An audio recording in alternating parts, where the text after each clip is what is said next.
11માં ચેપ્ટરનો છેલ્લો ટોપિક જે બાકી હતો એ દ્રવ્યનું તરંગ સ્વરૂપ. આના પછીનો 11.9 છે ડેવિસન અને ગર્મરનો પ્રયોગ. ત્યાંથી આપણે સિલેબસમાંથી નીકળી ગયું છે, બરાબર. એટલે માટે 11.8 દ્રવ્યનું તરંગ સ્વરૂપ આ છેલ્લો ટોપિક છે, બરાબર, આ ચેપ્ટરનો. અને આમ આપણો આ લેક્ચર પણ છેલ્લો છે. આના પછી દાખલા પણ છે 3 થી 4, બરાબર. તો આ એક ટોપિક અને દાખલા એટલું આપણે બાકી છે. તો જોઈએ કે દ્રવ્યનું તરંગ સ્વરૂપ. દ્રવ્ય એટલે કે પ્રકાશનું જેમ કણ સ્વરૂપ હતું એમ કોઈ પણ દ્રવ્ય છે એમની અંદર રહેલા કણોનું તરંગ સ્વરૂપ, બરાબર. એટલે કે આપણે જોયું કે વિકિરણ દ્વૈત સ્વરૂપ ધરાવે. દ્વૈત એટલે બે પ્રકારનું સ્વરૂપ, કણ સ્વરૂપ અને તરંગ સ્વરૂપ. જો વિકિરણ એટલે કે પ્રકાશ, વિકિરણનો મતલબ અહીંયા પ્રકાશ, એ કણ અને તરંગ સ્વરૂપમાં હોય તો કુદરતમાં રહેલા અન્ય કણો જેમ કે ઇલેક્ટ્રોન, પ્રોટોન વગેરે, આલ્ફા, બીટા, આ બધા જે કણો છે જે દ્રવ્યની અંદર રહેલા છે, બરાબર. ઇલેક્ટ્રોન ને પ્રોટોન તો કે આપણે જોયું પરમાણુ બંધારણની અંદર ઇલેક્ટ્રોન રહેલા હોય છે. તો પરમાણુ બંધારણ પણ કોનું? તો કે દરેક દ્રવ્યનું. તો દ્રવ્યમાં રહેલા કણો પણ તરંગ સ્વરૂપે કેમ ન દર્શાવે, એટલે કે તરંગ સ્વરૂપ કેમ ન દર્શાવે? જેમ પ્રકાશ છે એનું તરંગ સ્વરૂપ પણ છે ને કણ સ્વરૂપ છે, તો આ બધા કણો છે એનું કણ સ્વરૂપ તો છે જ, તો તરંગ સ્વરૂપ હોય કે ન હોય, બરાબર, એ આપણે જોવાનું છે. તો એના માટે ડી બ્રોગલી નામના વૈજ્ઞાનિકે દર્શાવ્યું કે દ્રવ્ય જે સંમતિ એટલે કે આકાર ધરાવે, દ્રવ્ય છે દરેક દ્રવ્ય એટલે કે ઘન પદાર્થ, તો ઘન પદાર્થ છે એ ચોક્કસ આકાર ધરાવે છે, બરાબર. તો તેમના કણો પણ યોગ્ય તરંગ લંબાઈ ધરાવતા માર્ગે ગતિ કરે છે. આપણે જોયું કે ઇલેક્ટ્રોન છે એમને ખાસ લઘુત્તમ ઉર્જા ન મળે ત્યાં સુધી તે દ્રવ્યમાં ગતિ કર્યા કરે છે, દ્રવ્યને બહાર છટકી શકતા નથી. તો અંદર જે ઇલેક્ટ્રોન ગતિ કરે છે દ્રવ્યના, તેનો એક ચોક્કસ તરંગ લંબાઈ ધરાવતો માર્ગ હોઈ શકે છે, એવું આપણે જોવાનું છે, બરાબર. જો તે કણોનું વેગમાન p અને તરંગ લંબાઈ લેમ્બડા હોય તો ડી બ્રોગલી એ એક સમીકરણ આપ્યું અને એ સમીકરણ આ પ્રકારનું છે, એ આપણે સ્વીકારવાનું છે. એ છે કે આપણે આગળ જોયું તો એના પ્રમાણેનું જ છે, પણ આપણે જોયું તો એ શેના માટે હતું? વિકિરણ માટે હતું, પ્રકાશ માટે હતું. પણ આ તો કે દરેક કણોની તરંગ લંબાઈ માટે છે કે એમની તરંગ લંબાઈ જો લેમ્બડા અને વેગમાન p હોય તો લેમ્બડા બરાબર h/p, જ્યાં h શું છે તો કે પ્લાન્કનો અચળાંક, p વેગમાન, તો pની જગ્યાએ m × v એટલે કે દળ × વેગ તમે લખી શકો, એટલા માટે h/mv, બરાબર. કેમ? કારણ કે આ પણ તમે લખી શકો કે p બરાબર hf/c, બરાબર. તો એને બરાબર c એટલે લેમ્બડાના/f તમે લખો તો આ પ્રમાણેનું તમને સમીકરણ મળી જાય, જે આપણે આગળ જોયેલું જ છે. આ તમારા માટે નવું નથી, ઓકે. અહીંયા m છે એ દ્રવ્યમાન એટલે કે દળ છે, જ્યારે v છે એ કણની ઝડપ છે. આ સમીકરણને ડી બ્રોગલી સમીકરણ કહે છે, બરાબર. આ સમીકરણ ઉપરથી ખાસ આપણને ખબર પડે કે લેમ્બડા કોનું હોઈ શકે? તો લેમ્બડા જો કણનું તરંગ સ્વરૂપ હોય તો જ તમને લેમ્બડા મળી શકે. કણ છે આવી રીતે હોય તો જ તમને આમની તરંગ લંબાઈ અહીંયાથી અહીંયા સુધીની લેમ્બડા મળી શકે. વેગમાન ક્યારે મળી શકે? તો કે કણ છે એમનું કણ સ્વરૂપ હોય, એટલે કે એમની ગતિ હોય, એમની ઝડપ હોય. ઝડપ ક્યારે તમે કરી શકો? તો કે એક જગ્યાએથી બીજી જગ્યાએ કપાયેલું ચોક્કસ સ્થાનાંતર હોય.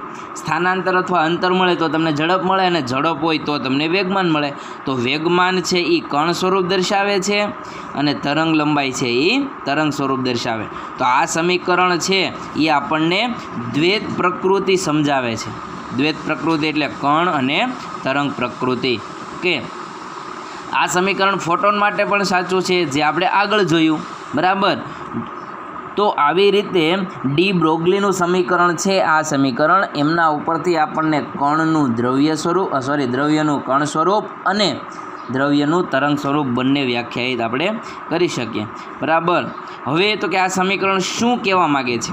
એટલે કે એના ઉપરથી આપણે શું કહી શકીએ કે જો m વધારે, m એટલે કણનું દળ, દ્રવ્યમાન, જેમ દ્રવ્યમાન મોટું હોય તો તરંગ લંબાઈ નાની મળે, કારણ કે બંને એકબીજાના કેવા પ્રમાણમાં છે? વ્યસ્ત પ્રમાણમાં. દળ મોટું હોય એટલે છેદ મોટો થાય, એનો મતલબ કે લેમડા છે એની કિંમત નાની મળે. જો લેમડા ખૂબ નાની હોય એટલે કે તરંગ લંબાઈ નાની હોય તો આપણે એ તરંગ લંબાઈને માપી શકતા નથી. સૂક્ષ્મ હોય તો એને આપણે માપી શકતા નથી, એટલા માટે આપણને તરંગ સ્વરૂપ છે એ ધ્યાનમાં આવતું નથી.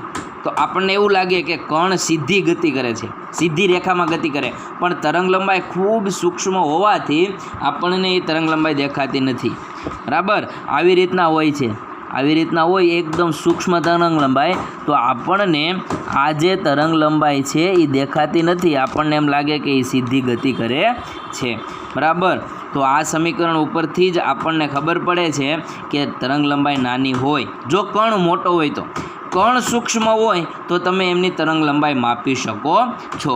બરાબર, હવે ધારો કે એક સ્થિર રહેલો ઇલેક્ટ્રોન સ્થિર છે કે જેનું દ્રવ્યમાન m અને વિદ્યુતભાર E છે. બરાબર, તો વીજ દબાણ એટલે કે વીજ સ્થિતિમાનનો તફાવત, વોલ્ટેજ, બાહ્ય વોલ્ટેજ V આપણે એને આપીએ તો ઇલેક્ટ્રોન છે એ ગતિમાં આવે. ગતિમાં આવે એટલે પ્રવેગિત થાય. જો ગતિ ઉર્જા એમની k હોય તો k બરાબર EV, એવું આપણે આગળ જોયું. હવે તો કે ગતિ ઉર્જાનું એક સૂત્ર આવું પણ છે કે k બરાબર 1/2mv². બરાબર, ઉપર અને નીચે હું m વડે ગુણું તો અહીંયા m વડે ગુણ્યા તો m² અને નીચે તો m છે જ. તો m²v² એટલે કે m ગુણ્યા v એટલે p છે વેગમાન, વેગમાનનો વર્ગ, mv²v² છે એટલા માટે, છેદમાં અહીંયા 2 છે ને m 2m. હવે આ કોના બરાબર મળ્યું? આપણને k બરાબર મળ્યું, k બરાબર આ મળ્યું છે. તો k ની જગ્યાએ આ વસ્તુ મૂકી દઈએ, p²/2m, p²/2m બરાબર EV. હવે 2m આ બાજુ ગુણાઈ જાય. બરાબર, p² અહીંયા વધે તો p² વર્ગમૂળ કાઢીએ એટલે p, તો આનું પણ વર્ગમૂળ કાઢવું પડે. તો આવી રીતે આપણને વેગમાન મળે. બરાબર, હવે આપણે આગળ સૂત્ર જોયું એ પ્રમાણે તરંગ લંબાઈ શું હતી? તો કે લેમડા બરાબર h/p.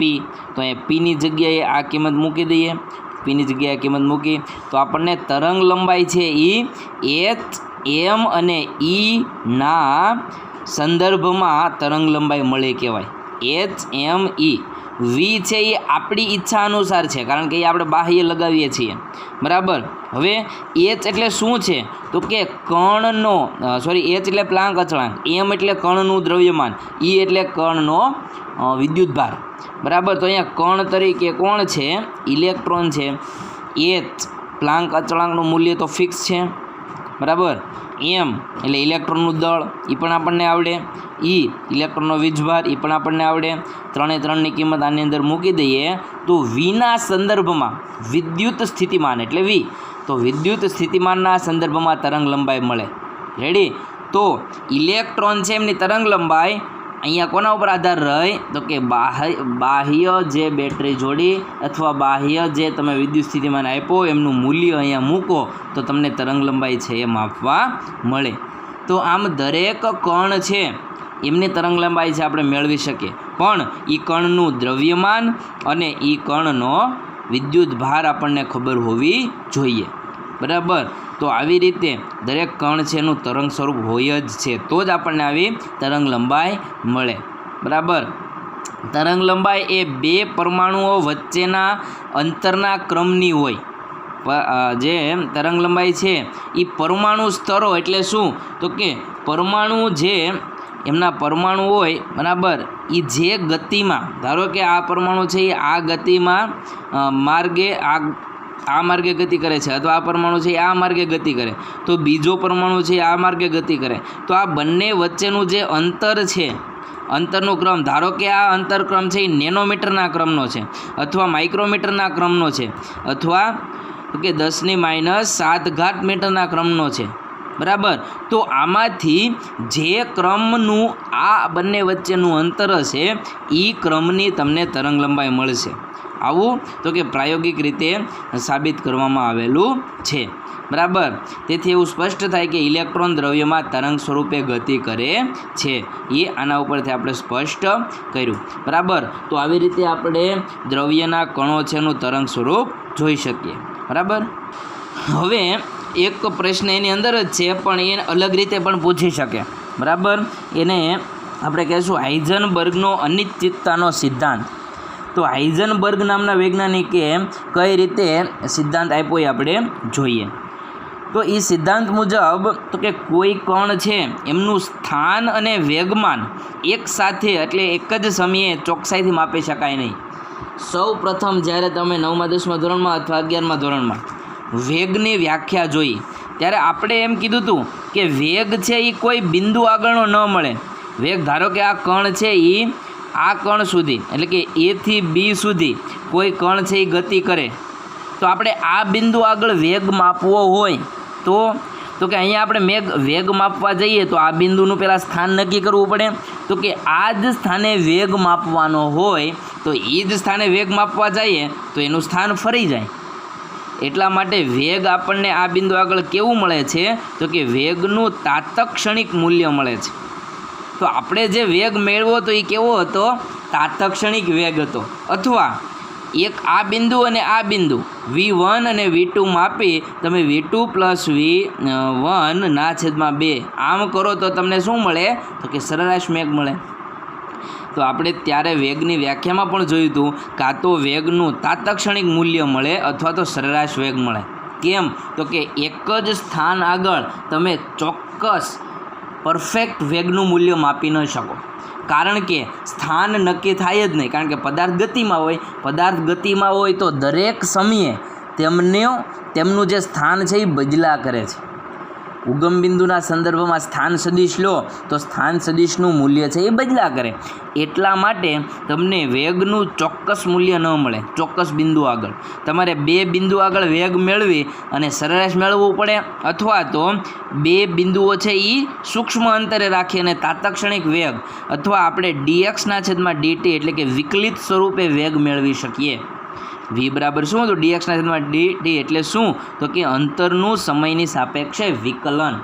તો આ મૂલ્ય છે એ ચોક્કસ નથી, બરાબર, એ તાત્ક્ષણિક છે. એટલે કે સત્યની નજીક આપણને એ મૂલ્ય મળ્યું કહેવાય, બરાબર.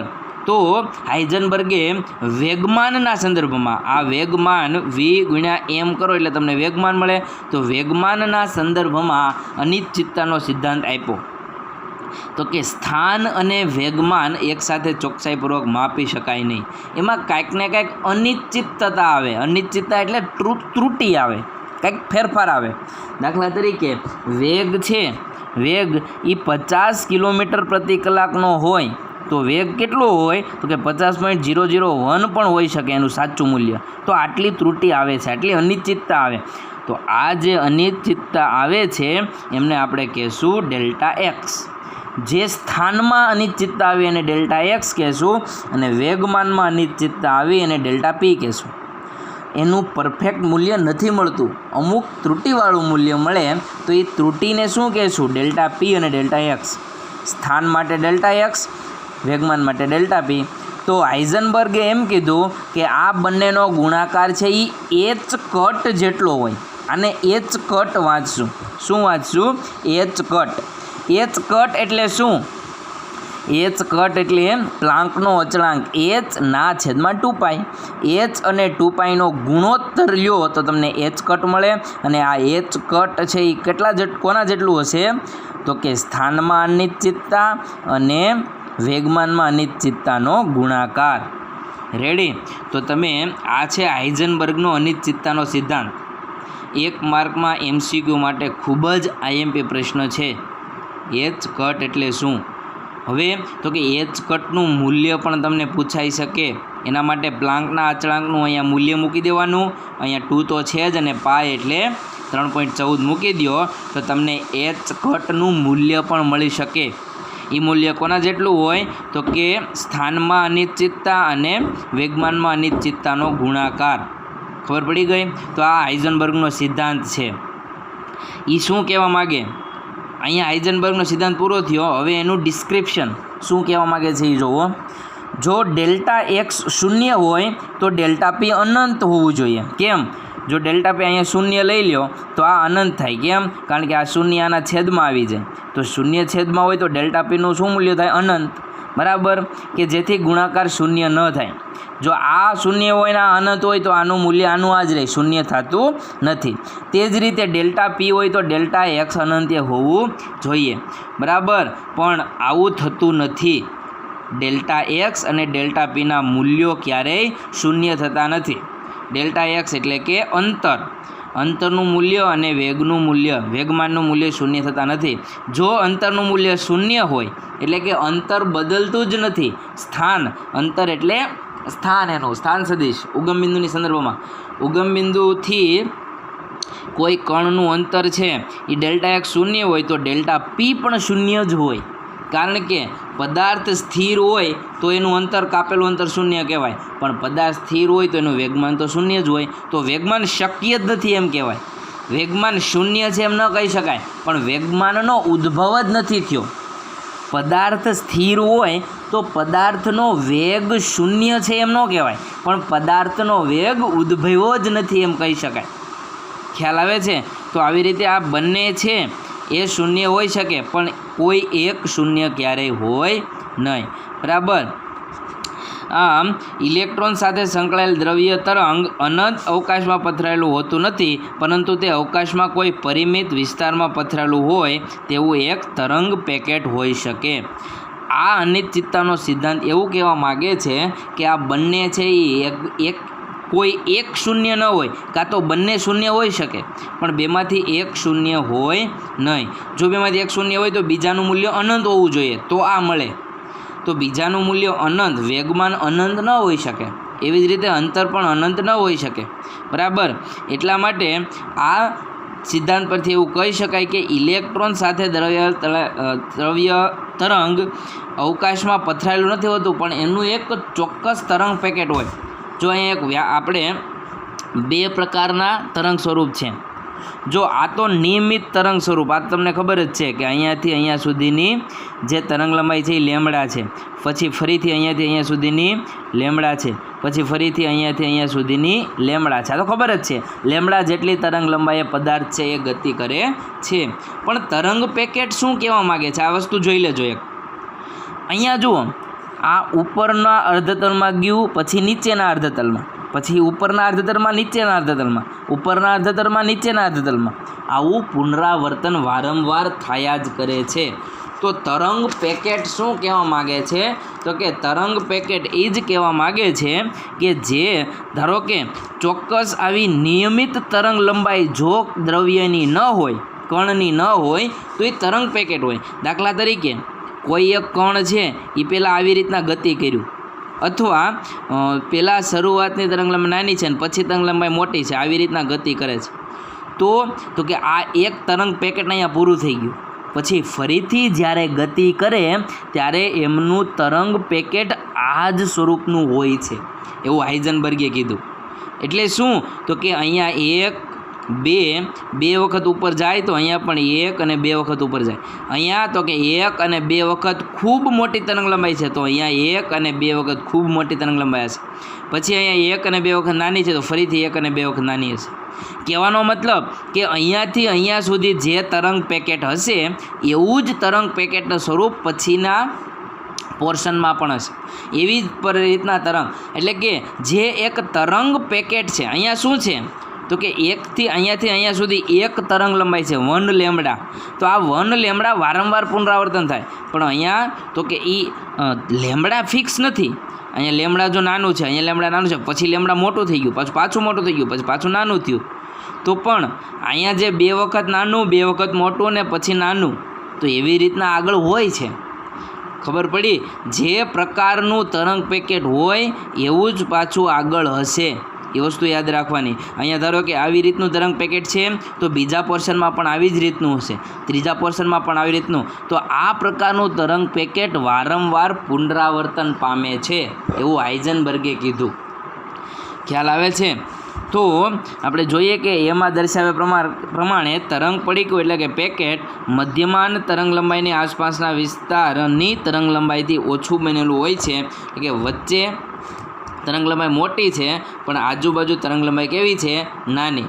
તો આવું જ તરંગ પેકેટ આના પછીનું જે પોર્શન છે એમાં હશે, એના પછીનામાં તો કે આ જ પ્રકારના તરંગ પેકેટ છે એમનું પુનરાવર્તન થશે. પરિણામ સ્વરૂપે અનિશ્ચિતતા એટલે કે સ્થાનમાં અનિશ્ચિતતા ડેલ્ટા એક્સ અને વેગમાનમાં અનિશ્ચિતતા ડેલ્ટા પી એ ધરાવે છે. અથવા તો કે કોઈ પદાર્થ છે, દાખલા તરીકે પ્રકાશ છે એમનું ફોટોન સ્વરૂપ, એમાં જે ફોટોનનું તરંગ સ્વરૂપ છે એ આ પ્રકારનું હોય છે, પણ મોટાભાગે દ્રવ્યનું તરંગ સ્વરૂપ આવી રીતે હોય છે.